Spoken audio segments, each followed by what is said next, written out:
क्या हजारों साल पुराना एक श्लोक आज की मॉडर्न कंपनियों के लिए एक मैनेजमेंट लेसन हो सकता है? आज हम भगवत गीता के एक श्लोक को बिल्कुल नए नजरिए से देखने वाले हैं, प्रोजेक्ट मैनेजमेंट और स्ट्रैटेजिक लीडरशिप के नजरिए से, और ये समझने की कोशिश करेंगे कि कैसे एक प्राचीन रणनीति आज के बोर्ड रूम में भी उतनी ही पावरफुल है। तो हमारी ये पूरी चर्चा इसी श्लोक पर आधारित है। जरा सोचिए, माहौल क्या है? महाभारत का युद्ध शुरू होने ही वाला है। दोनों तरफ लाखों की सेनाएं हैं, भयंकर तनाव है, और इस माहौल में एक प्रोजेक्ट लीडर यानी दुर्योधन अपने चीफ स्ट्रैटेजिस्ट गुरु द्रोणाचार्य से बात कर रहा है। ये है इस श्लोक का सीधा सीधा मतलब। अब पहली नजर में तो ये सिर्फ कुछ महान योद्धाओं के नाम लगते हैं, है ना? लेकिन अगर इसे एक लीडर की नजर से देखें तो इन नामों के पीछे एक बहुत गहरी मैनेजमेंट स्ट्रैटेजी छिपी हुई है।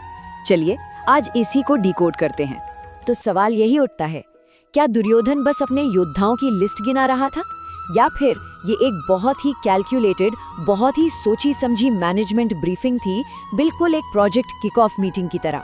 हमारा विश्लेषण इसी सवाल का जवाब देगा। इस ब्रीफिंग को अच्छे से समझने के लिए हम इसे 4 हिस्सों में देखेंगे। सबसे पहले उस किक ऑफ मीटिंग के माहौल को समझेंगे, फिर हम प्रोजेक्ट टीम के हर मेंबर के रोल को पहचानेंगे, उसके बाद हम लीडर यानी दुर्योधन के असली इरादे को जानेंगे, और आखिर में इससे आज की टीमों के लिए क्या सबक है वो सीखेंगे। तो चलिए सीन को थोड़ा और गहराई से समझते हैं। ये कोई मामूली बातचीत नहीं हो रही है, इससे एक बहुत बड़े हाई स्टेक्स प्रोजेक्ट की शुरुआत समझिए, जिसे खुद राजकुमार दुर्योधन लीड कर रहा है।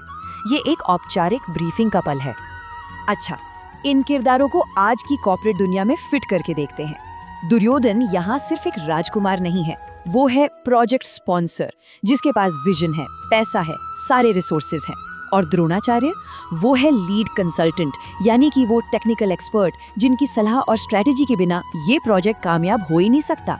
दुर्योधन की जो लिस्ट है वो सिर्फ नाम नहीं गिना रही, वो असल में प्रोजेक्ट के सबसे जरूरी स्टेक होल्डर्स की पहचान करा रही है। ये टीम के सबसे कीमती एसेट्स को सबके सामने रखने जैसा है। एक तरह से ये स्ट्रेटेजिक रिसोर्स एलोकेशन का पहला और सबसे जरूरी कदम है। ये टेबल देखिए, हर योद्धा की एक मॉडर्न कॉर्पोरेट भूमिका है। टीम में भीष्म जैसे अनुभवी चेयरमैन हैं, जिनका तजुर्बा ही अपने आप में एक ताकत है। तो वहीं कर्ण जैसा स्टार परफॉर्मर भी है, जिससे सबको सबसे ज्यादा उम्मीदें हैं। क्वालिटी कंट्रोल के लिए कृपाचार्य जैसे विश्वसनीय विशेषज्ञ हैं, और साथ में अश्वत्थामा, विकर्ण और भूरिश्रवा जैसे स्पेशलिस्ट, टीम कैप्टन और एक्सटर्नल पार्टनर भी मौजूद हैं। मतलब दुर्योधन ने एक बहुत ही बैलेंस्ड और पावरफुल कोर टीम तैयार की थी। इस ऑर्गेनाइजेशनल चार्ट से तो पूरी तस्वीर और भी साफ हो जाती है। सबसे ऊपर है दुर्योधन, जो द्रोणाचार्य को ब्रीफ कर रहा है, और उनके नीचे एक मजबूत लीडरशिप टीम है जो इस प्रोजेक्ट को जमीन पर उतारेगी। ये एक बिल्कुल क्लियर कमांड स्ट्रक्चर है। ठीक है, टीम तो एकदम सेट है, लेकिन दुर्योधन ने ये लिस्ट सबके सामने पढ़ी क्यों? इस तरह पब्लिक में नाम लेने के पीछे उसका असली मकसद क्या था? दुर्योधन का असली मकसद था मनोबल यानी मोरल बूस्ट करना। वो जानता था कि कोई भी जंग हथियारों से पहले दिमाग में जीती जाती है। अपने लीड कंसल्टेंट द्रोणाचार्य के सामने अपनी स्टार टीम की ताकत गिनाकर वो असल में पूरी सेना का कॉन्फिडेंस बढ़ा रहा था। ये एक क्लासिक लीडरशिप टैक्टिक है। अपने टॉप एक्सपर्ट को यकीन दिला दो कि हम जीत रहे हैं, और पूरी टीम अपने आप मोटिवेट हो जाएगी। यहाँ पर ना शब्दों और उनके पीछे के संदेश का फर्क समझना बहुत जरूरी है।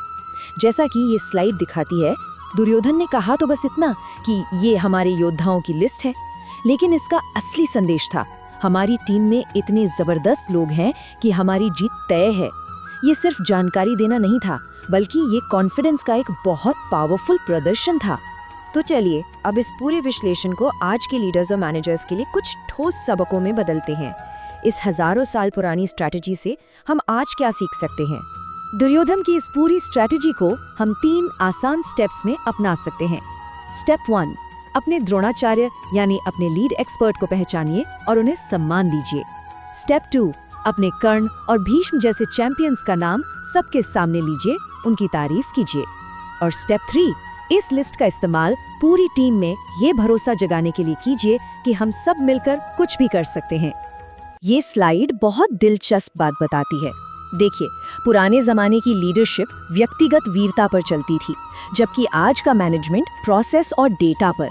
दुर्योधन की स्ट्रैटेजी इन दोनों के बीच एक पुल की तरह है।